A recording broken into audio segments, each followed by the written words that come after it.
Well, the search for answers continues in Spencer after the death of 15-month-old Shaylin Ammerman. Her death ruled a homicide by asphyxiation.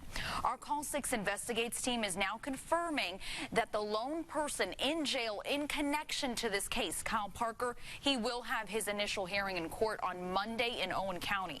That's when we will likely learn the official charges against Parker. State police say baby Shaylin died from asphyxiation, and there's no known murder weapon at this time.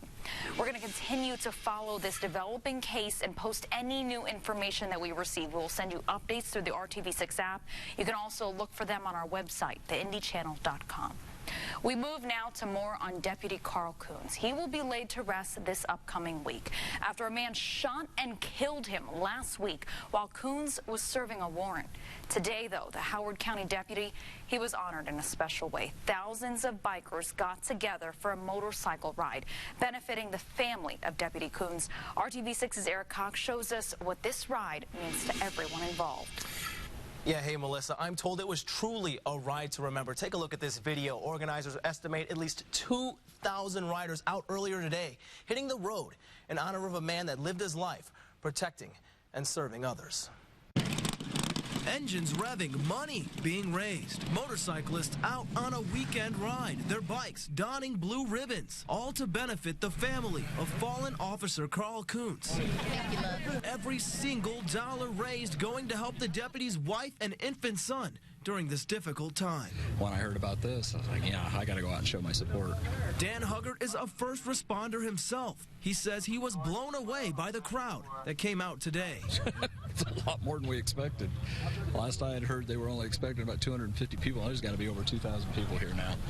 This is unreal. The riders traveled 20 miles across counties, from the Grissom Air Museum in Peru to the Howard County Sheriff's Department in Kokomo. And when they arrived, an emotional scene. Bikers covering the fallen officer's patrol car with flowers. It's great to show the respect that they deserve, and all of us showing up out here is just something that's it's really amazing. So amazing, one of the event's organizers telling us Deputy Coons' family couldn't believe the amount of support that they're receiving. I talked to Carl's mother and his sister, and they were just overwhelmed with joy. They said it's hard to understand how your heart can hurt, but be so happy all at the same time. Yes, good words indeed. Now, Melissa, there's still no word on how much was raised during today's ride, but other efforts are actually being made to help the fallen officer's family as well, including a GoFundMe account, which at last time I checked was just under $52,000 raised for Deputy Coons' wife and infant son. Melissa? Eric, thank you so much. More details now. The color blue is lighting up Howard County tonight in honor of Deputy Carl Coons. Today, the Lowe's in Kokomo gave away 500 free blue light bulbs so more people could light up the outside of their homes. It's incredible how much a light bulb shows their support, and we're just happy to be a part of just a little part of that. This Lowe's has many associates that know Sergeant Buckley and knew Deputy Coons, and also who live in the community that they work in. So it's very special to them to be able to give back like this. The demand for the blue light bulbs has been so high that Lowe's recently sold out of them. Now, the public is invited to pay their respects to Deputy Coons. Visitation will run from 1 to 7 p.m. on Monday at Northwestern High School in Kokomo. The funeral is Tuesday at 11 a.m. also at that high school, and the burial will follow at Albright Cemetery in Kokomo. To an RTV6 update now, to a police shooting we first brought to you as breaking news on Thursday on Good Morning Indiana. The two suspects in this case facing more charges tonight. Metro Police say they were responding to reports of an armed robbery at the Thornton's gas station in the 6800 block of West Washington Street. A 17-year-old reportedly ignored warnings to drop his weapons. That's when an IMPD officer shot him. That teen recovering tonight. The other suspect, 18-year-old Miguel Duran Vasquez, was found hiding in a nearby creek bed. Now, both the juvenile and Duran Vasquez already faced robbery and resisting law enforcement. But now the juvenile also faces a charge for carrying a firearm without a license. Duran Vasquez also facing a charge for possession of marijuana. Moving now to 2016 presidential coverage.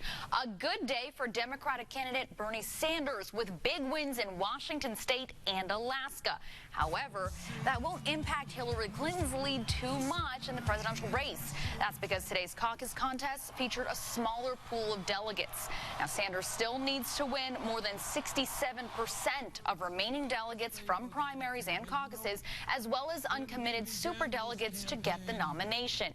Despite the odds, Sanders still optimistic and still looking ahead. So it looks like today we've got a landslide victory in Alaska. We're going to win in Washington. We're waiting for Hawaii. And then, with your help, we're going to win right here in Wisconsin. On the primaries and caucuses to date, Clinton now has 1,228 delegates to Sanders' 947. And now it appears both presidential primaries will be meaningful here in Indiana. There are 4 months left until the Republican and Democratic national conventions. And despite Bernie Sanders being behind Hillary Clinton in the delegate count, the Vermont senator is pledging to continue fighting. And on the GOP side, there's a real possibility of a contested convention. So here are some of the details on Indiana's Republican primary. It will take place Tuesday, May 3rd. There are 57 delegates at stake, and it is winner take all. We're going to keep you updated. An art of sacrifice ends in an act of kindness today. Take a look. To the left is going to be Indiana State Trooper Dustin Starnes. Now, he spotted these men that you see with him earlier today, carrying that cross, that wooden cross, weighing in at about 80 pounds. The group says they were carrying it to man a mission in Morgan County to show appreciation for the outreach ministry. So the trooper decided to bring them all water and then check back in to make sure they made it to Manna safely. Great effort there. Well, ever wonder what happens when you combine thousands of Easter eggs with hundreds of kids? If you're a parent, you may know. You seeing that right there? This was the scene at Whitestown Municipal Complex today. The community holding an annual Easter egg hunt. It's one of the largest yearly events for Whitestown. Well, luckily, there were more eggs than there were kids, so all of the children left happy. Booming sound coming from a blossoming community. The Fountain Square Music Festival is winding down right about now. The two-day event is in its 4th year. Music fans, both young and old, came out to enjoy the experience. Now, the festival features a series of concerts and art performed by local bands at several locations across the growing neighborhood. Free activities were offered for the entire family to take part in as well, including a music panel and even studio sessions. It's basically what we really want to do and what we want to center on, the music, the art, and keep this really friendly and nice. It's really nice, too, to have friendly events like this to where you can bring your kids and everybody around can just walk by and stop by different places and keep it real local and have a lot of fun. It does sound like a lot of fun. Well, organizers say the planning process has already begun to make next year's Music Fest even bigger and better. After the break, we're going to have the latest on that terror attack in Brussels, what Belgium officials are saying about the investigation right now. Plus, Indiana loses a local jazz legend. More on David Baker's life and his nationally renowned works. That's coming up.